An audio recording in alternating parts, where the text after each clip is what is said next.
Next நீங்கள் போன video பார்த்துருப்பீங்க. அந்த வீடியோட கன்டினியூஷன் இந்த வீடியோப்பா. நல்லா படிங்க. நல்லதை படிங்க. திருப்பி திருப்பி படிங்க. உங்களுடைய வெற்றி அடையிற வரைக்கும் படிங்க. சரிங்களா? ஓகே. இயற்கையில் பூமியோட ஒரே துணைக்கோள் யாருன்னா சந்திரன். அதாவது நம்ம நிலாவை சொல்கிறோம். அந்த நிலாவோட விட்டம் என்ன? 3, 4, 7, 4 மைண்டில் வச்சுக்கோ. 3, 4, 7, 4 கிலோமீட்டர். எப்படி மைண்டில் வச்சுக்கலாம்? நம்ம இது சொல்லுமா? எவரெஸ்ட்டோட ஹைட் என்ன? 8 8 போயிட்டா 4 8 போயிடலாம். அப்போ 8848 அப்படின்னு நம்ம சொல்லுவோம். அதே மாதிரி தான். சரிங்களா?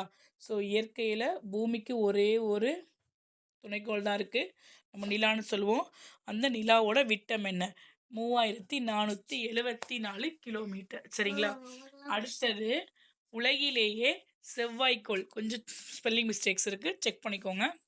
செவ்வாய்க்கோள். அந்த செவ்வாய்க்கோளை முதல் முயற்சியிலேயே அடைந்த ஒரே நாடு நம்மளுடைய இந்தியா. ஸோ உலகிலேயே செவ்வாய்க்கோளை தன் முதல் முயற்சியிலேயே சாதனை நிகழ்த்திய ஒரே நாடு இந்தியா. ராக்கெட் மனிதர் என்று அழைக்கப்பட்டவர் யார்? டாக்டர் கைலாசம். கைலாசம் கொஞ்சம் ஸ்பெல்லிங் மிஸ்டேக். கைலாசம் வடிவு சிவன். சரிங்களா? ராக்கெட் மனிதர் என்று அழைக்கப்பட்டவர் யார்? டாக்டர் கைலாசம் வடிவு சிவன். செவ்வாய்க்கோளை அடைந்த முதல் ஆசிய நாடு எது? இந்தியா. ஸோ முதல் ஆசிய நாடு எது? இந்தியா. நெக்ஸ்ட்டு பூமி மிக பெரிய காந்தம் என்பதனை என்பதனை வலியுறுத்தியவர் வில்லியம் கில்பர்ட். ஏற்கனவே சொல்லியிருப்போம். இவர் தான் வந்து அந்த காந்தங்கள் பற்றி நிறைய கொண்டு வரணும் அப்படின்னு சொல்லி அடித்தளமிட்டவரே. சரிங்களா? பூமி மிக பெரிய காந்தம் என்பதனை வலியுறுத்தியவர் யார்? William Gilbert. William Gilbert. அடுத்தது பாருங்கள், எஃபிஎஸ் முறை. எஃபிஎஸ்ன்னு என்ன சொல்லுவாங்கன்னா ஃபூட்டு, பவுண்டு, செகண்டு. அப்போ இங்கே ஃபூட் அப்படிங்கிறது நம்மளுடைய நீளத்தை அளக்கப்படுகிறது. பவுண்டு அப்படிங்கிறது உங்களுடைய நிறை. செகண்டுங்கிறது காலம். அப்போ எஃபிஎஸ்ங்கிறது என்ன அப்படின்னா நீளம், நிறை, காலம். சரிங்களா? நெக்ஸ்ட்டு எது தவறான அலகு? நமக்கே தெரியும். நீளம்னா என்ன? மீட்டர்னு சொல்லுவோமா? So M right. அடுத்து என்ன சொல்லியிருக்காங்க? நிறை அப்படின்னா என்னது? கிலோகிராம். அப்போ கிலோகிராம்னா கேஜி. இதுவும் கரெக்டு. காலம். காலம்னா என்ன? செகண்ட்ஸ். அப்போ இதுவும் கரெக்டு. இங்கே என்ன இருக்குது? வெப்பநிலைக்கு டீன்னு கொடுத்துருக்காங்க. டெம்பரேச்சர்னு நம்மளை ஏமாற்ற பார்க்குறாங்க. வெப்பநிலைனா ஒன்று செல்சியஸ்னு வரலாம், இல்லை கெல்வின்னு வரலாம். அதாவது கே இல்லாட்டி சி வந்திருக்கணும். பட் வெப்பநிலைக்கு டீ வராது. அப்போ இது தவறான அலகு. சரிங்களா? அடுத்தது பாருங்கள், தவறான அலகு எது கீழே உள்ளதில்? இது வந்து என்ன கொடுத்துருக்காங்கன்னா அப்படின்னாப்பா எஸ்ஐ அலகு. நான் ஏற்கனவே எஸ்ஐ அலகு ஒரு வீடியோக்கு நான் சொல்லியிருக்கேன்.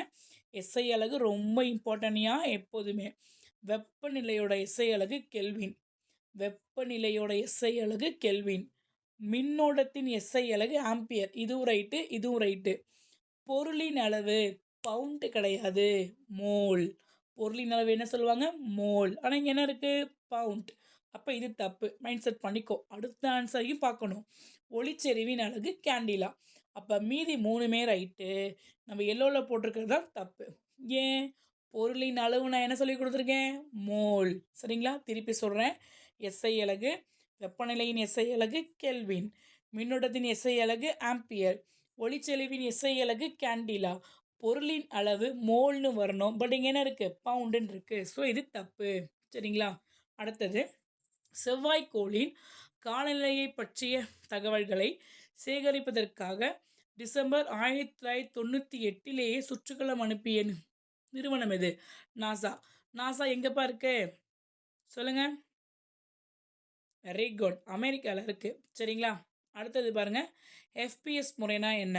ஏற்கனவே நம்ம இவங்களோட இதை பார்த்தோம். Foot, pound, seconds. அது தமிழில் கொடுத்துருக்காங்க. அடி, பவுண்டு, வினாடி. சரிங்களா?